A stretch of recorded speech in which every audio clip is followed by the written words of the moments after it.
കന്യാസ്ത്രീകൾക്കൊപ്പം ഉണ്ടായിരുന്ന പെൺകുട്ടിയുടെ 24-നോടുള്ള പ്രതികരണത്തിൽ ആശ്വാസമെന്ന അറസ്റ്റിലായ സിസ്റ്റർ പ്രീതി മേരിയുടെ കുടുംബം പറയുന്നു. സിസ്റ്റർ പ്രീതി മേരിയുടെ അങ്കമാലി എളവൂർ ഇടവകയുടെ നേതൃത്വത്തിൽ വൈകുന്നേരം ഇന്ന് പന്തംകൊളുത്തി പ്രതിഷേധം നടത്തും. കുടുംബാംഗമായ മഞ്ജുവിൻ്റെയും ഇടവക വികാരി ഫാദർ ജോൺ പൈൻകുലിൻ്റെയും പ്രതികരണത്തിലേക്ക് നമുക്കൊന്ന് കടക്കാം. അത് കേൾക്കുമ്പോൾ ഞങ്ങൾക്കും ഒരു ആശ്വാസമാണ്. ഞങ്ങൾക്ക് നീതി കിട്ടാൻ ഒരു പടി മുന്നോട്ടൊരു പടിയും കൂടി ആയി എന്നാണ് കേൾക്കുമ്പോൾ ഞങ്ങൾക്ക് തോന്നുന്നത്. ബാക്കി ഡീറ്റെയിൽസ് ഒന്നും നമുക്ക് അവിടെ നിന്ന് അറിയാത്തത് കൊണ്ട് നമുക്കത് വ്യക്തമായിട്ടൊന്നും പറയാനും പറ്റുന്നില്ല. ഇന്നിപ്പോൾ ഓൾറെഡി പ്രൊവിൻഷ്യൽ ഞങ്ങളെ ഒന്നും അറിയിച്ചിട്ടില്ല. ബാക്കിയുള്ള ഡീറ്റെയിൽസ് പ്രൊവിൻഷ്യൽ പറഞ്ഞാലാണ് ഞങ്ങൾക്ക് കൂടുതൽ ഡീറ്റെയിൽസ് അറിയാൻ പറ്റത്തുള്ളൂ. അരികുവൽക്കരിക്കപ്പെട്ട മനുഷ്യർക്ക് വേണ്ടി ഒരായുസ് മുഴുവൻ കഷ്ടപ്പെടുന്ന പാവപ്പെട്ട കന്യാസ്ത്രീകളോട് കരുണയോടെ പെരുമാറേണ്ടതിന് പകരം അവരെ കുറ്റവാളികളാക്കുന്ന ഒരു കാലം, ഒരു ഭരണരീതി നീതിയില്ലായ്മയുടെ അടയാളമാണ്.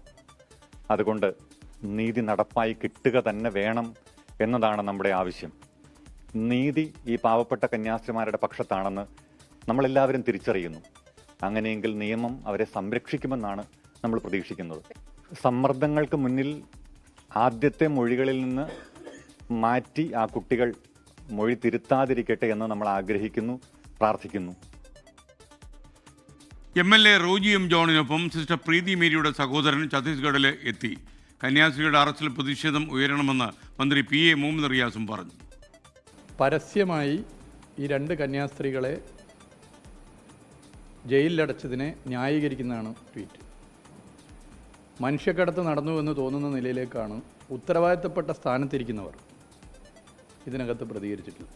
മറ്റു മതങ്ങളോടുള്ള വിരോധം കുത്തിവെച്ച് മതവർഗീയത നടപ്പിലാക്കാൻ ശ്രമിക്കുകയാണ് നരേന്ദ്രമോദിയും BJPയും. ഒരു ഭീതി പരത്തുകയാണ്. യഥാർത്ഥത്തിൽ ഇന്ത്യയുടെ പ്രധാനമന്ത്രി നരേന്ദ്രമോദിയല്ല, നരേന്ദ്ര ഭീതിയാണ്. കേരളത്തിലെ BJP ചില തട്ടിപ്പ് പ്രവർത്തനവും ഗിമ്മിക്കുകളും ചില മറ്റു വിദ്യകളൊക്കെ നടത്തിയാലും BJP എന്താണ് എന്നുള്ളത് എല്ലാവർക്കും അറിയാം.